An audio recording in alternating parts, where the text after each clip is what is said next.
Hi there, my name is Beth Eberhard, and I am one of the educators at the Ruth Patrick Science Education Center. Today, in honor of Earth Day, I'd like to share with you one of my favorite books. It's called Brother Eagle, Sister Sky, and it's a message from an Indian named Chief Seattle. The paintings are done by Susan Jeffers. So I hope you enjoy this story.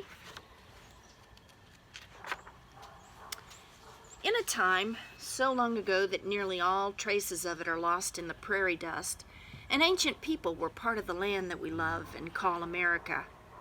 Living here for thousands of years, their children became a great Indian civilizations of the Choctaw and Cherokee, Navajo, Iroquois, and Sioux, among many others.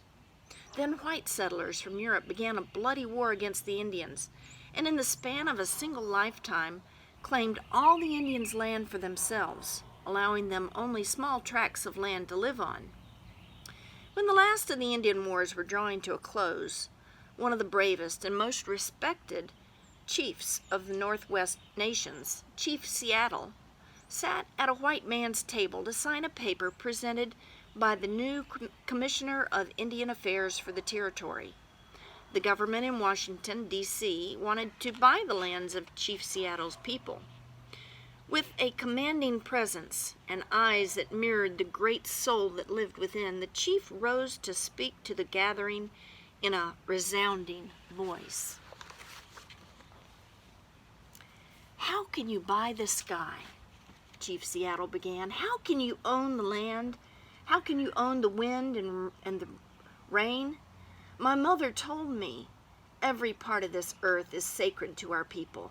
Every pine needle, every sandy shore, every mist in the dark woods, every meadow and humming insect, all are holy in the memory of our people."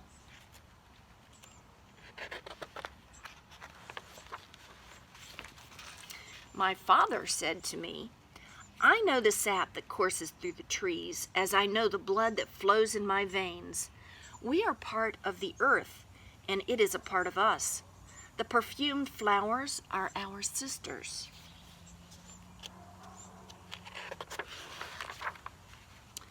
The bear and the deer, the great eagle, these are our brothers.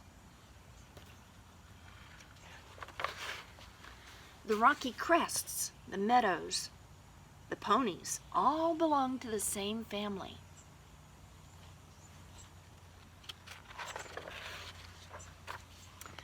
The voice of my ancestors said to me, "The shining water that moves in the streams and rivers is not simply water, but the blood of your grandfather's grandfather. Each ghostly reflection in the clear waters of the lakes tells of memories in the life of our people. The water's murmur is the voice of your great-great-grandmother. The rivers are our brothers. They quench our thirst, they carry our canoes and feed our children. You must give to the rivers the kindness you would give to any brother."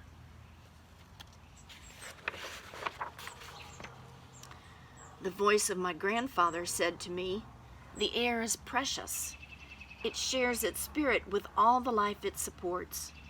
The wind that gave me my first breath also received my last sigh.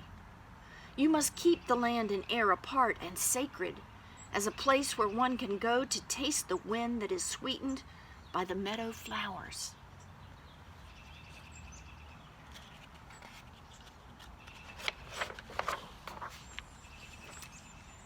When the last red man and woman have vanished with their wilderness, and their memory is only the shadow of a cloud moving across the prairie, will the shores and forests still be here?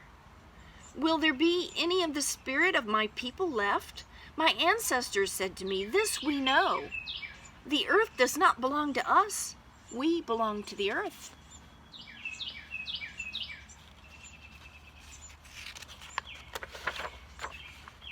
The voice of my grandfather said to me, "Teach your children what you have been taught.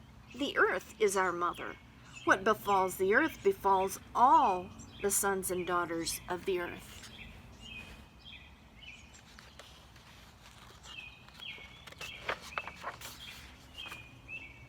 Hear my voice and the voice of my ancestors, Chief Seattle said. The destiny of your people is a mystery to us. What will happen when the buffalo are all slaughtered, the wild horses tamed? What will happen when the secret corners of the forest are heavy with the scent of many men? When the view of the ripe hills is blotted by talking wires, where will the thicket be? Gone. Where will the eagle be? Gone. And what will happen when we say goodbye to the swift pony in the hunt? It will be the end of living and the beginning of survival.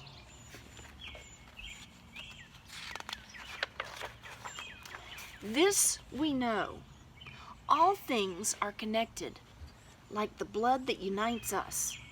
We did not weave the web of life. We are merely a strand in it. Whatever we do to the web, we do to ourselves. Sounds like the web of life, doesn't it? We love this land. We love this earth, as a newborn loves its mother's heartbeat.